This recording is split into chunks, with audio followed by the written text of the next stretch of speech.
সারা দেশের ৭৮৪ জন জেলেকে আর্থিক সহায়তা দেবে আল আরাফা ইসলামী ব্যাংক।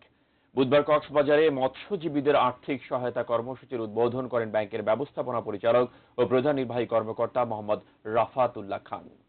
প্রথম দিনে ব্যাংকের কক্সবাজার শাখার মাধ্যমে ১৩১ জন এবং টেকনাফ শাখার মাধ্যমে ৫০ জন জেলেকে ১০,০০০ টাকা করে দেওয়া হয়।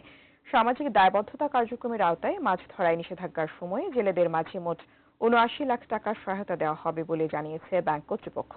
এই কর্মসূচির উদ্বোধনীতে উপস্থিত ছিলেন কক্সবাজার ফিশিং বোট মালিক সমিতির সাধারণ সম্পাদক দেলোয়ার হোসেন, আল আরাফা ইসলামী ব্যাংকের senior executive vice president Mohammad Manjurul Alam, Chattogram অঞ্চল প্রধান Faisal Kabir, senior assistant vice president Mohammad Mizanur Rahman সহ ঊর্ধ্বতনরা। সভাপতিত্ব করেন ব্যাংকের কক্সবাজার শাখা ব্যবস্থাপক মোহাম্মদ ফরিদুল আলম।